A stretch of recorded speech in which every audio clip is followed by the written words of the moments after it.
আজ আবার একটা ভৌতিক সত্য ঘটনা।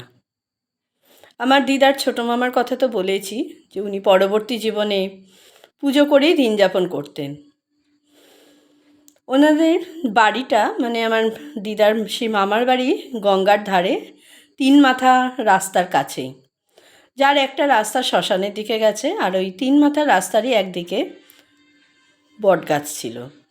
দূর দূর থেকে যখন কেউ মড়া নিয়ে আসতো, ওই বটগাছের তলায় মড়া রেখে কিছুক্ষণ জিরিয়ে নিয়ে তারপর আবার ঘাটের দিকে চলে যেত। তো সেবার মামা পাশের পাড়া থেকে ফিরছেন লক্ষ্মী পুজো সেরে। সন্ধ্যা তো বটেই, হাতে নারায়ণ শিলা রয়েছে সিংহাসন সমেত। তো মামা ওই বটগাছের দিকে তখনও যাননি, যে রাস্তাটা ধরে আসছেন, হঠাৎ দেখছেন রাস্তায় একটা মড়া পড়ে আছে।